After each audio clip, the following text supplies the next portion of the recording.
In 2018, New Haven artist Titus Kaphar won a MacArthur Genius Grant. His art is featured everywhere from MoMA to the cover of Time magazine.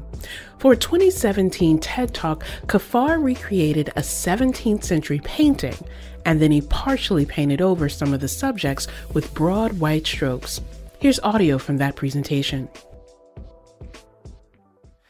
Painting is a visual language where everything in the painting is meaningful, is important, it's coded. But sometimes, because of the compositional structure, because of compositional hierarchy, it's hard to see other things. By covering up some of the characters in the painting, Kaphar brings into clearer view a young black boy who had been hidden in the background. Historically speaking, in research on these kinds of paintings, I can find out more about the lace that the woman is wearing in this painting than the manufacturer of the lace, than I can about this character here, about his dreams, about his hopes, about what he wanted out of life. This is Disrupted. I'm Kalila Brown-Dean. This hour, Titus Kaphar joins to talk about his work with NXTHVN. He's mentoring young artists and working towards greater equity in a world that too often pushes BIPOC artists to the background.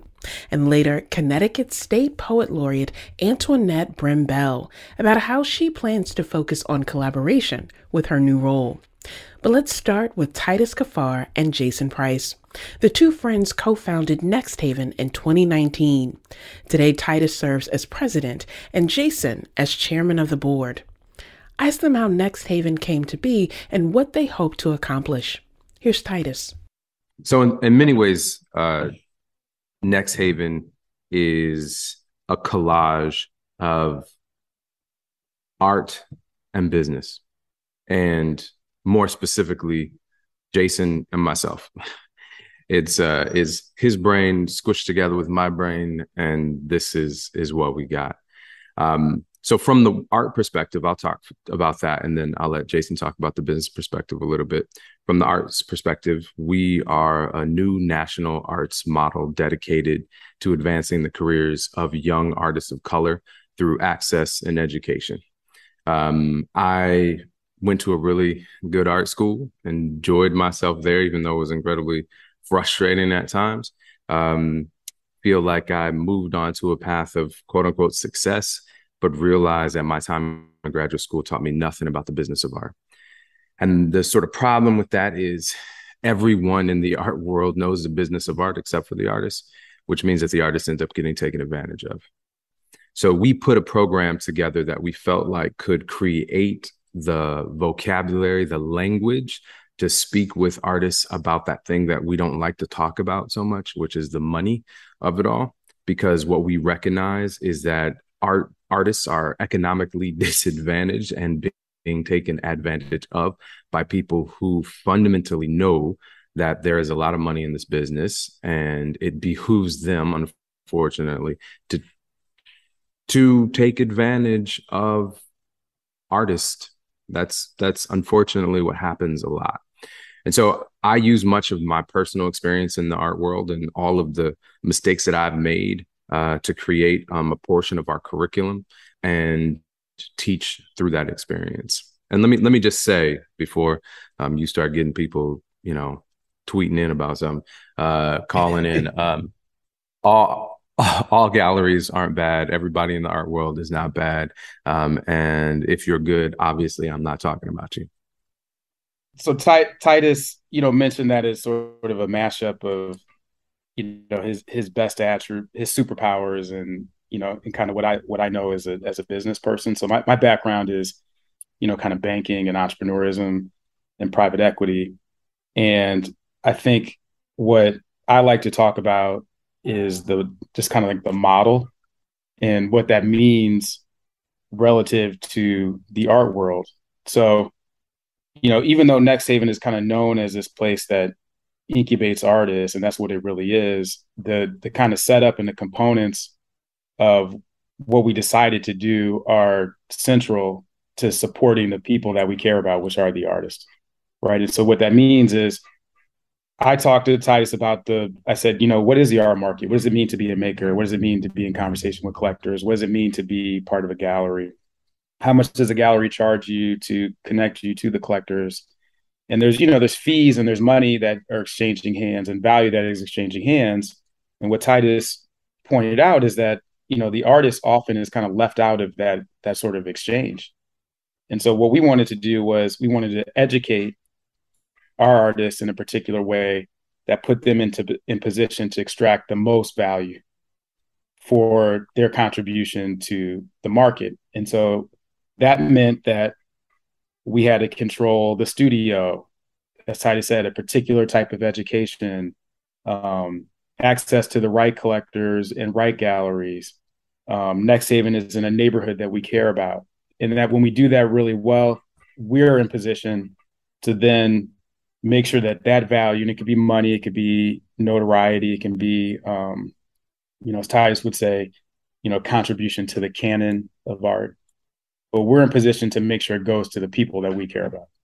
So let's call a thing, because you both have talked about the ways in which artists have been exploited, the ways in which even understanding that world and that space is often far removed from artists, but in particular, artists of color.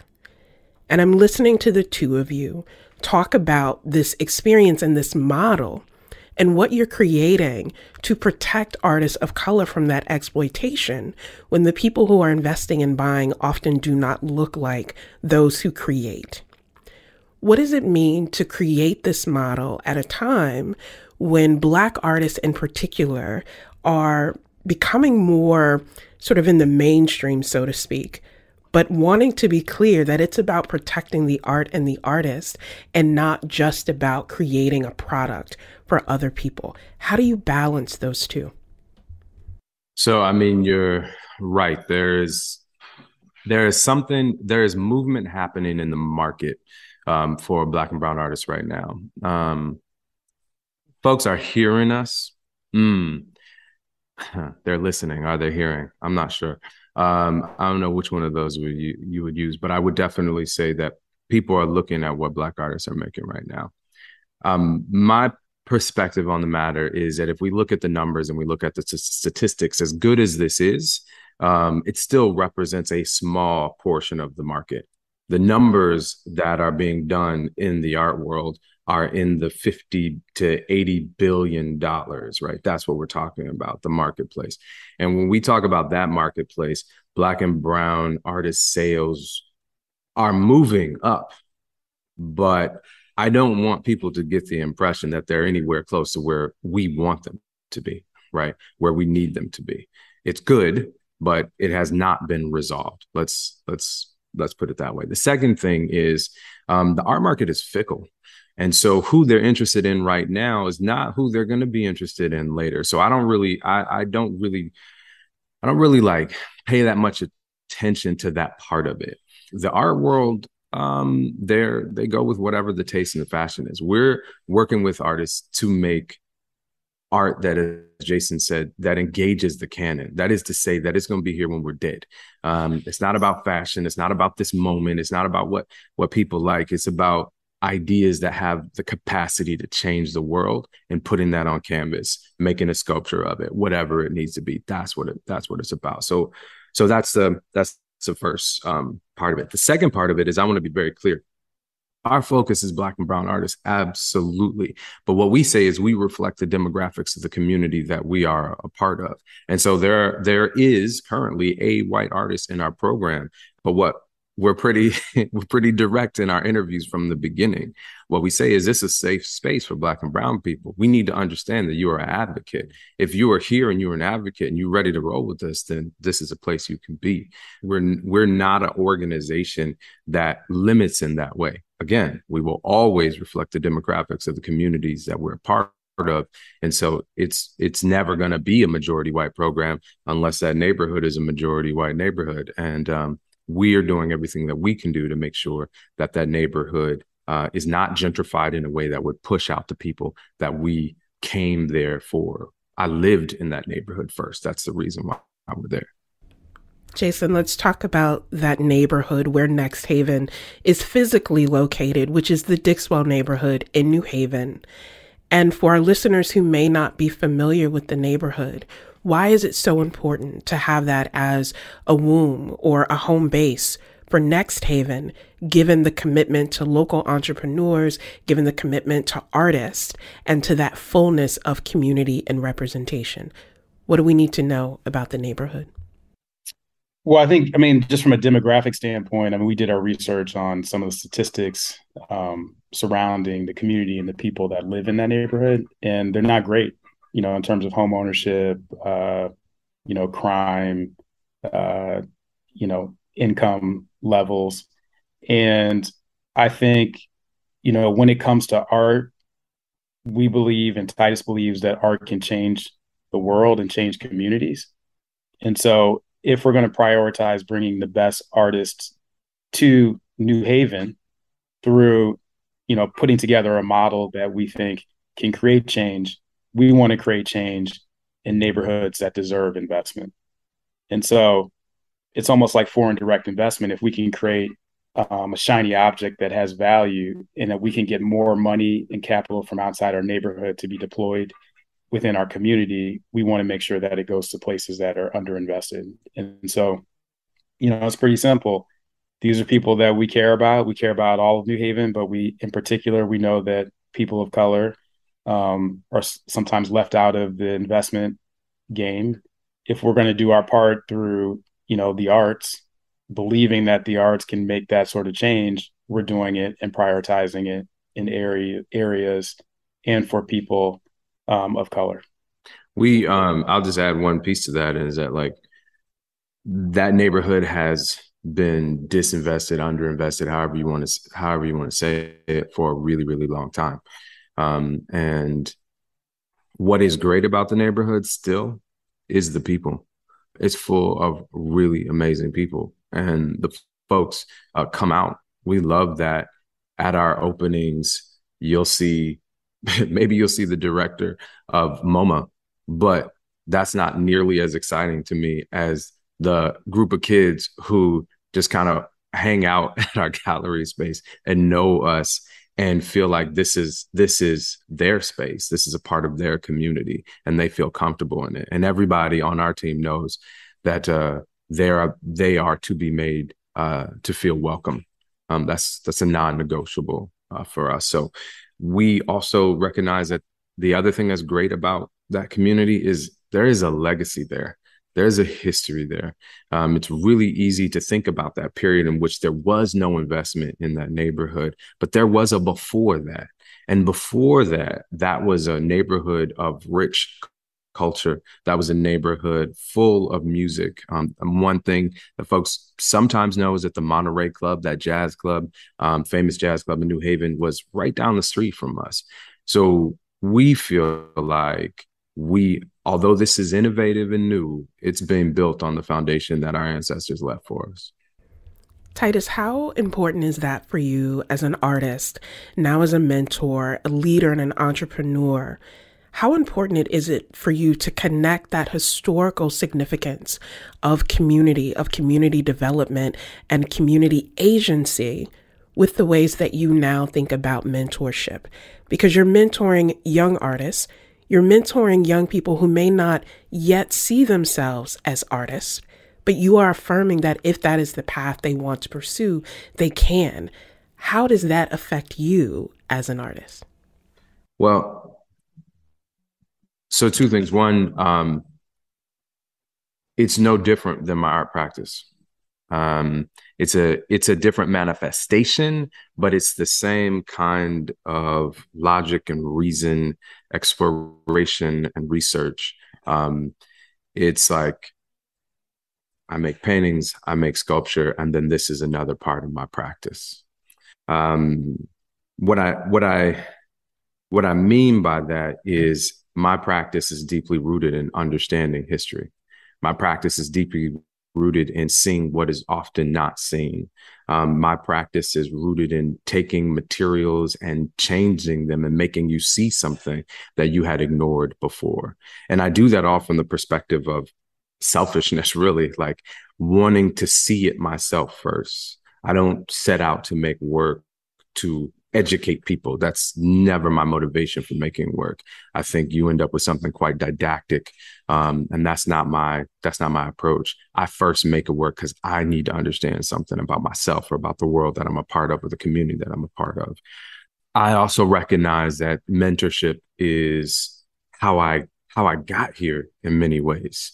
And so it is a continuation. Let me talk about the program for just a second. So in our program, we scour the world now, because our program is now international, for amazing artists. We have 7 slots for artists and 2 slots for curators. Every fellow accepted into our program works with a high school apprentice. That's not a side project. It's not some little extra thing. That's fundamental to what we do. So when we get artists in, we inevitably end up with phenomenal human beings. You got to be a great artist to get here, but you have to be a phenomenal human being to be willing to share your practice with a young person. And that's not everybody.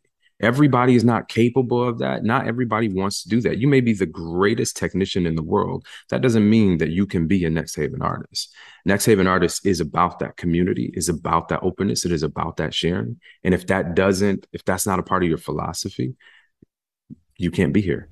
Jason, I want to turn to you because listening to Titus talk about, you're very clear about the kind of people who can be in the space of Next Haven and that program, because you want people who will bring that level of respect and humility to the community and to the young apprentices with whom they will work.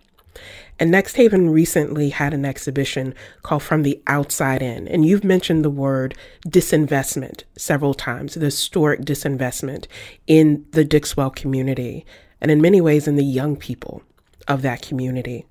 And as I was looking through the images from the exhibit, I was struck by the empty desk, where the students have the words on the desk, thinking about the political dynamics that they're facing and how really their worth, their value, their safety has been reduced to political gain for others and ideology. And I want to share with the listeners this part of the writing on the desk that says, "I eat cereal to the sound of cartoon, gunfire, and chew popcorn while bullets ricochet on the big screen." How do you see that kind of exhibition being able to challenge our thinking, but also challenge people who have been complicit in not investing in young people or investing in the Dixwell neighborhood in a holistic way? How does art allow us to challenge some of that silencing? The first thing I just want to mention is that exhibition is the final exhibition for our apprentices. So that piece, is constructed and made by a teenager, living in this experience. And I think our contribution to helping express that voice and having that voice really carry and be respected and be preserved is in our way of kind of curating the capital and the people and the culture within our space that prioritizes that voice over someone else's perception of what that community can be. Is that fair? So the reason why I think about in terms of foreign direct investment is because, if you think about the World Bank and the IMF, many times they're investing in, developing countries. But when they invest in those countries, it comes with strings. You have to behave this way. You have to do this. You have to do that. And so we look at this as sort of a metaphor or a simile to foreign direct investment. We're bringing capital in, we're building new infrastructures, but it's intended to preserve and empower the culture that already exists and bring value and worth to it and not apologize for it being what it is, which I think is in many ways a departure from how money comes into these neighborhoods in many ways. I mean, that's, it's an opinion, it's in practice. And I think the other piece of it is when Titus and I talk to investors, usually in the form of philanthropists, are wealthy individuals who want to support the arts and support the community, we're choosy about what money we take because they understand that we're going to prioritize the values that we think are most important for that particular neighborhood, which is why I think we're uniquely qualified to do this work, not just because Titus is a great artist and is thoughtful and innovative, and not just because I understand money and frameworks, but because we come from places like this. We have family members who, are experiencing some of these issues. And so we're committed to making sure that we preserve the culture, but we can improve the foundation, the infrastructure, so that, like we always say, like all boats rise, in a rising tide. Titus, I know you have some perspective on this. That's an incredibly powerful piece. That desk is emblematic of what I think we are capable of doing. What I mean by that is our program brings in these high school students and gives them space. We have a really, really great team there, but we bring in these young people and they have space to work with artists who treat them as the whole human beings that they are. Sometimes school makes creative people, artistic people feel like they're out of place. But by seeing these artists who are moving forward in their career in a real way, it gives our high school kids the faith to know that this is a real possibility. This is a real future. The other thing is Senator Murphy came to visit us. And he came into that exhibition and he sat down at that desk and read those words. Now, I don't know how likely it would have been that our young artists who wrote those words would have in any other circumstance had the opportunity to say that to the senator. But through her practice, she was able to say that to the senator. She was able to make sure that that perspective was understood. Whether people understand that or not, or believe it or not, she is still his constituent. And he needs to know how his young people feel in this community. And I know that this is an issue that matters to him. He communicated as much. We have been able to bring folks into our neighborhood who have the capacity to help us make this change. I'm sad to say that in many cases, we bring folks who should have been in our neighborhood a long time ago, but have not been there. I'm excited about the art itself that we make and are able to exhibit, particularly with our young people. But I'm also excited to give those young people the opportunity to see how powerful art can be. I think it's also powerful that you bring people into the community as opposed to thinking that the community has to go somewhere else to be heard and to be seen. And the fact that young people, in their own words, on their own terms, are able to express their power and their commitment is a model for all of us that we really appreciate. Jason Price and Titus Kaphar are co-founders of NXTHVN. Thank you both. Thank you. Thank you. You can see photos of the artwork displayed at NXTHVN, and it's from the Outside In exhibition on our website. It's ctpublic.org/disrupted. When we return, Connecticut's State Poet Laureate Antoinette Brim-Bell. She'll talk about how she's using poetry to tackle difficult topics like race and religion. This is Disrupted. Stay with us.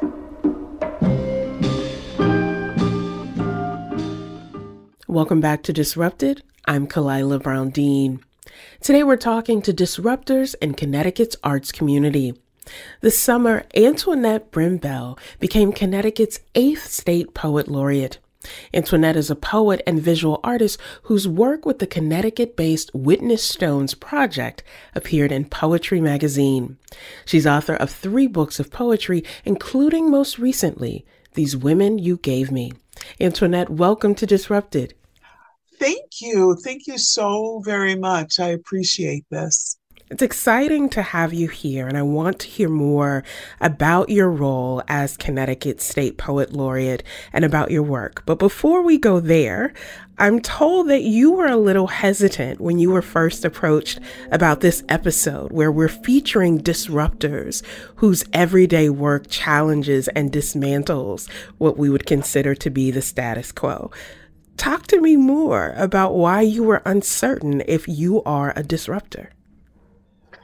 Well, I think when I first heard the word, I thought this sounds, somehow subversive, right? And it has a negative connotation. And so I went on the website because I wanted to see exactly, I guess, how subversive this particular podcast was. I thought, am I a disruptor? And if I am, what does that mean? And so also as a person who loves language, I'm very interested in words and in all of their multiple meanings.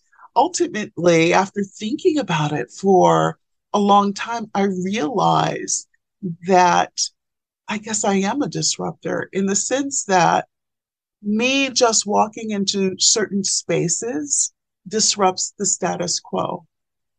I think even when I walk into the classroom, this 6 foot tall Black woman with, dreadlocks and some piercings and some tattoos, that is a disruption of what people would think that the everyday professor might be. And then I thought, you know what? There are some spaces, places, attitudes, systems that need disruption. And that's not a negative word. And so I was thinking, that's probably going to show up in a poem somewhere because maybe a word that I had discounted has now allowed me to see myself in a totally different light. You are seeing yourself in a different light, and our state is now seeing you in a different role. And as I said at the top, congratulations on being named the State Poet Laureate. Share with our listeners what that entails traditionally, and also what you hope to bring to your role during this term. I think if we want to look at it, overall, a poet laureate is someone who makes sure that they bring and advocate for poetry across the state. So that's, I guess, the definition in the broadest term. When it was time for me to kind of figure out what I might like to do in the role, I considered some of my most recent experiences. For example, I have been writing poetry since I was about 7 years old. And so it's always been pretty much a solitary endeavor. I might go to workshop, and then put it in the air there and have other people comment on the work and say, well, consider this or consider that. But mostly it's been a solitary endeavor. However, recently, I have had the benefit of being in collaborative spaces. So, for example, I just, I don't want to say finished because I hope this continues to go on and on and on, but I was invited by former poet laureate Marilyn Nelson to join 3 other poets, Kate Rushin and Rhonda Ward. Rhonda Ward herself, a former poet laureate of New London, to write poems based on witness stones. So the Witness Stones Project is a place that actually goes and puts down monuments where formerly enslaved individuals once resided or spent time. And so the four of us got together with Carolyn Wakeman, who was a historian and had been studying slavery in Old Lyme. And we did research and we talked and we went back to, our individual homes and worked on our poems, and then we came back together again via Zoom, and it was a wonderful collaborative experience. What happened was that we were able to support each other, because when you're doing that level of research about things that are that painful, you need to be able to talk about that. You need to be able to release some of that. You need to be able to lift each other up. Right? So we worked on these poems, we talked back and forth, and we shared things that we found in our research. We were able to ask Carolyn, our historian, questions, and she was able to give us answers if she had them. And then we had the finished project, and the Poetry Foundation Poetry magazine published our pieces along with little excerpts about the collaborative process. So this is the long answer, but I'm swimming in all of this collaboration. And I'm feeling that we're going exponentially forward and collecting all of this history and creating poetry and, other types of art, all because we've got together. And so when it came time for me to say, well, what would you like to do with your tenure? The first thing I thought of is connections and collaborations. And that's pretty much going to be the theme of my tenure. I want to bring people together. Let's talk about the art that you're creating, because I think, Antoinette, about where we are as a country right now, where things seem so heavy and so divisive, and to even mention a word like race, to even mention the enslavement of African people recoil from that. And to do it, talking about Connecticut that often people don't even think of in that historical way, your art is creating space for a conversation, but it's also inviting people into that history. And you have so graciously agreed to share one of your poems with our listeners, and that is When George Met Humphrey. Would you like to share? Well, I want to start out by saying, I think I've mentioned her multiple times. Carolyn Wakeman was the historian that worked with us on this particular project.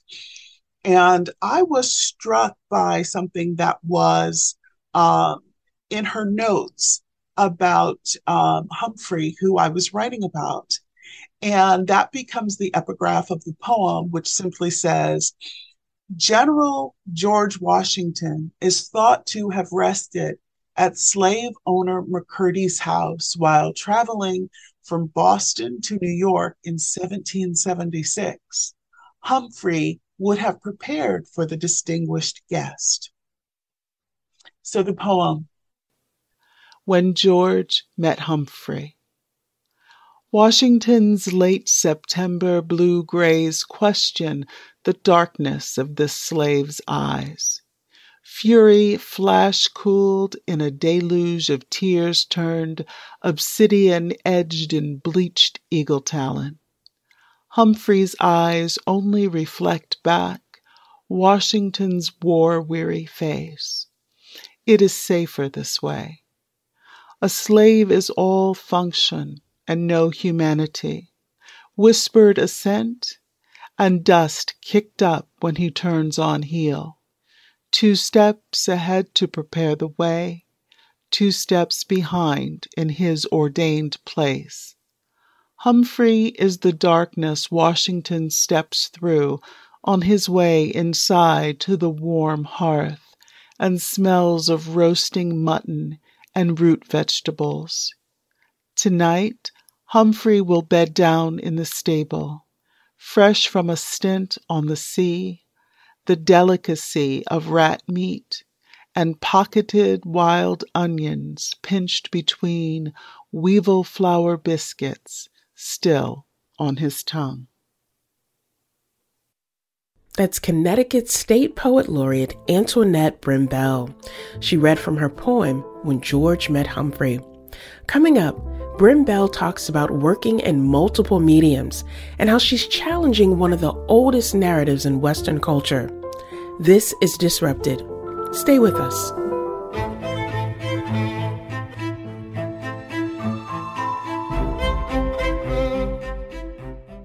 Welcome back to Disrupted. I'm Kalila Brown-Dean. This week, we're talking to Connecticut artists who are changing the state through their creative work and outreach. Antoinette Brim-Bell is Connecticut's newest state poet laureate, and she's author of 3 books of poetry, including most recently, These Women You Gave Me. Before the break, we heard Antoinette's moving poem, When George Met Humphrey. The poem was inspired by her work with the Witness Stones in Connecticut. That project uses markers to honor places in the state where enslaved people lived, worked, or worshiped. In addition to being a poet, Antoinette is also a visual artist. I asked her about working with different mediums and how that allows her to tell these stories with such richness and texture. I think that some images are best captured, in language where an individual has the opportunity to allow the reader to imagine and envision for themselves.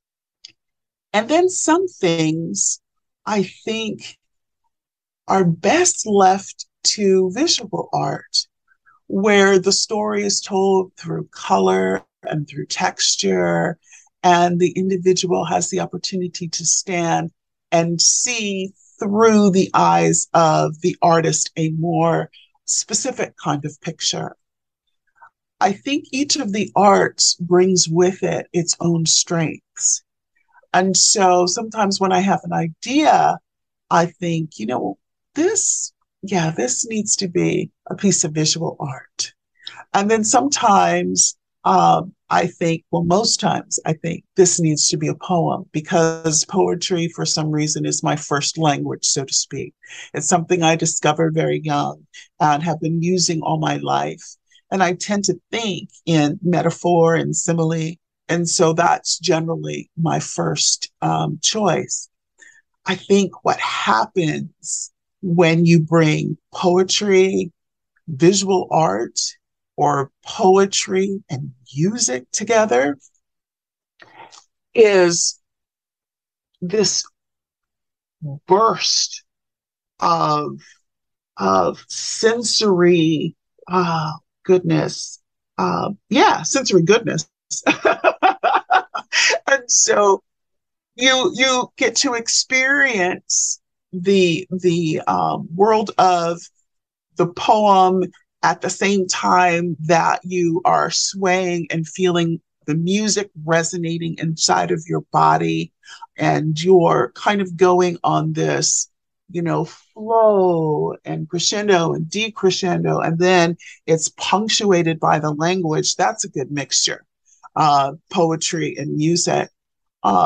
Additionally, I think that sometimes poetry can inform visual art and vice versa. I do a lot of ekphrastic poetry where I look at pieces of art and I explore through the poetry where the art has taken me.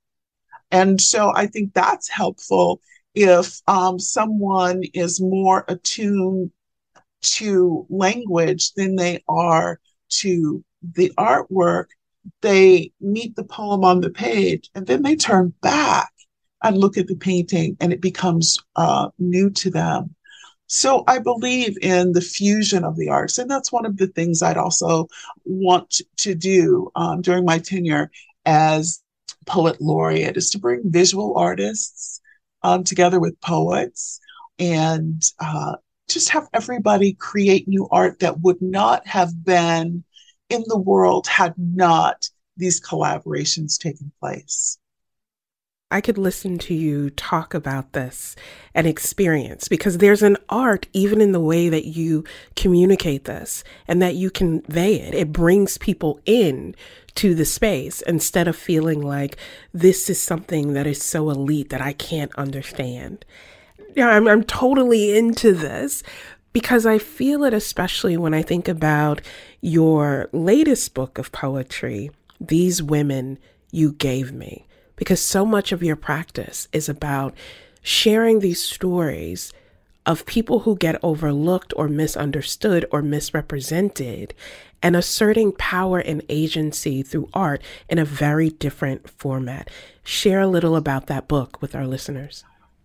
Yes. Oh my goodness. So that book began when I wanted to know who this character Lilith was. You know, there's representations of Lilith in popular culture that are very interesting, like the show Cheers. You know, Frasier's wife is named Lilith, and she's mean and she's very shrewd and shrill and all of those things, you know. And then there's the rock concert Lilith Fair, and everyone always refers to Lilith as like the first feminist, and she's demonized and all of this. And I was like, okay, so who is this chick? I started doing a lot of research, but I didn't find a lot at first in terms of who and what she was until I went to Jewish Midrash, which is, you know, the stories that are part of the Jewish tradition.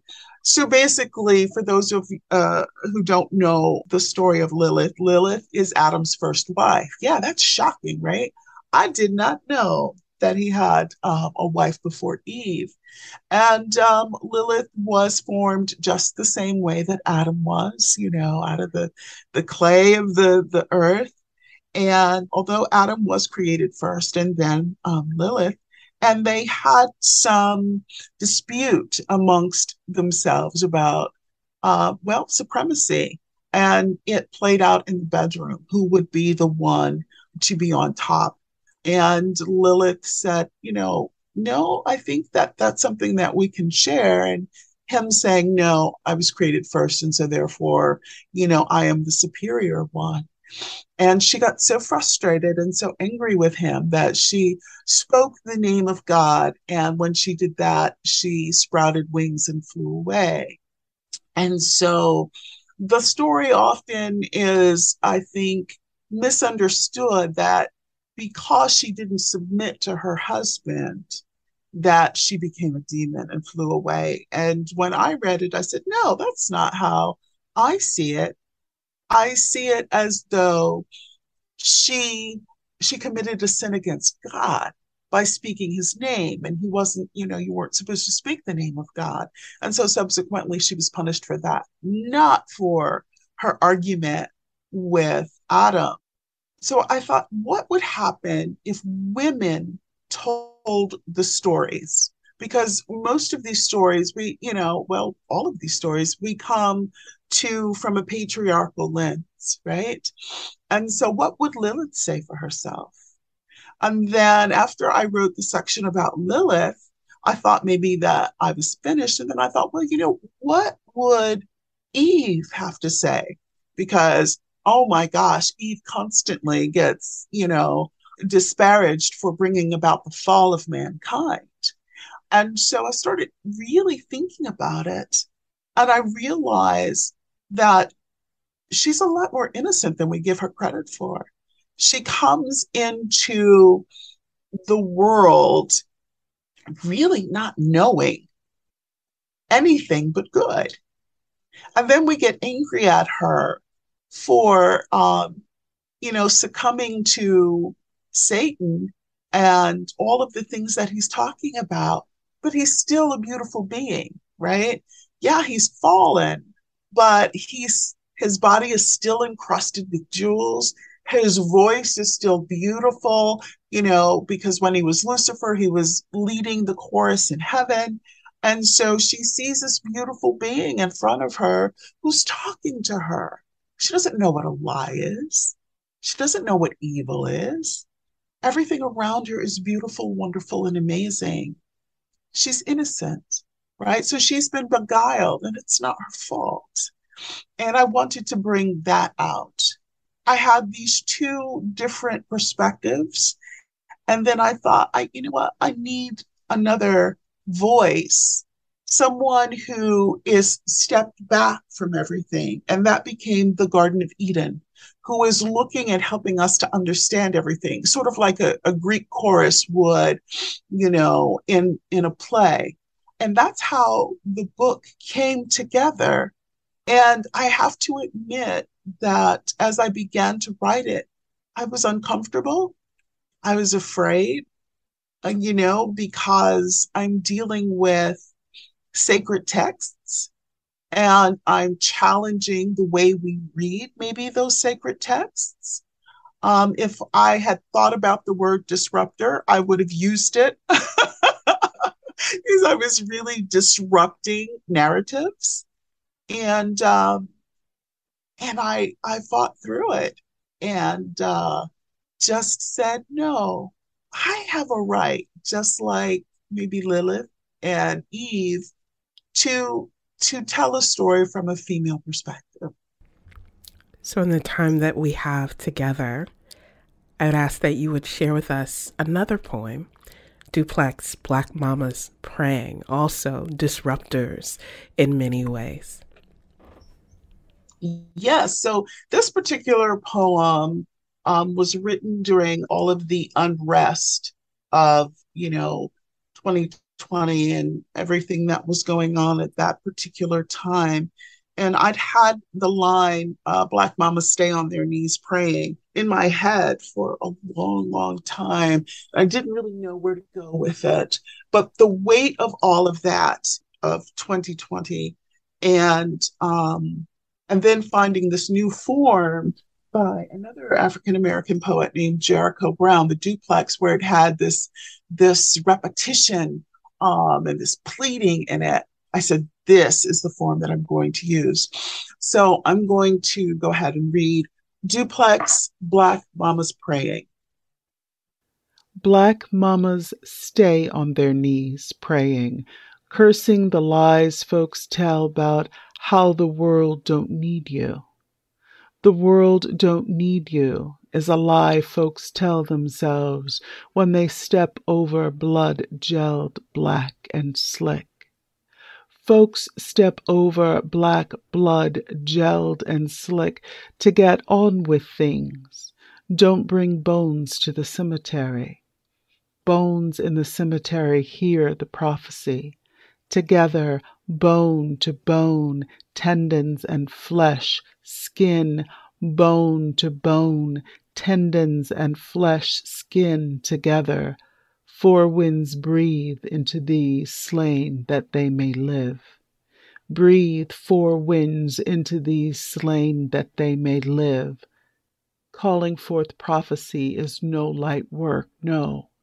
But for Joshua, the sun stood still, the moon stopped. Black mamas, stay on your knees, praying, praying. Antoinette Brim-Bell is Connecticut's State Poet Laureate. She's authored most recently of These Women You Gave Me. Antoinette, thank you for being a disruptor. Thank you. This episode of Disrupted was produced by J. Carlisle Larson, Kevin Chang Barnum, and Katie Tolarski.